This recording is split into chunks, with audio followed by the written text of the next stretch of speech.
5 seconds. Ready, start.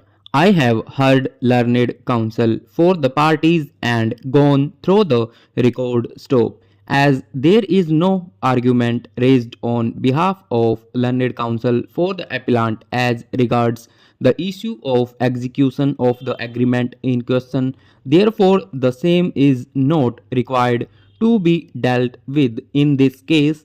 As such, findings recorded by both the courts below in this regard has to remain undisturbed, consequently upheld. Stop. Now the only question which the accuracy and integrity of this document survives in the present appeal is about the readiness and willingness of the respondent plaintiff so as to perform his part of the agreement in question. Stop.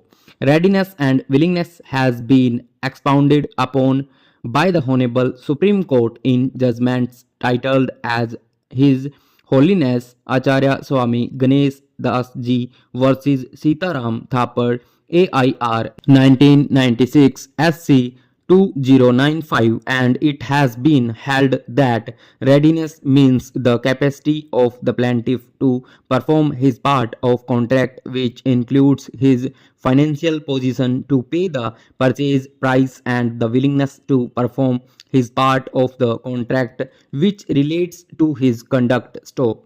There is a distinction between readiness to perform the contract and willingness to perform the contract. Stop. By readiness may be meant the capacity of the plaintiff to perform the contract, which includes his financial position to pay the purchase price. Stop. For determining his willingness to perform his part of the contract, the conduct has to be properly scrutinized. Stop. There is no documentary proof that the plaintiff had ever funds to pay the balance of consideration. Stop. Assuming that he had the funds, he has to prove his willingness to perform his part of the contract. Stop. According to the terms of the agreement, the plaintiff was to supply the draft sale deed to the defendant within the 7 days of the execution of the agreement by 27 February 1975. Stop.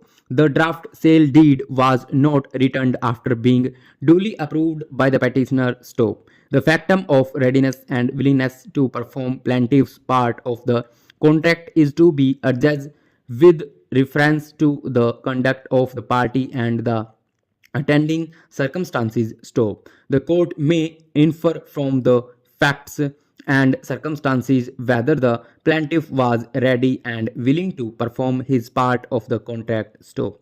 The words ready and willing imply that the person was prepared to carry out the terms of the contract. Stop. The distinction between readiness and willingness is that the former refers to financial capacity and the later to the conduct of the plaintiff wanting performance. Stop. Generally, readiness is backed by willingness. Stop. Over.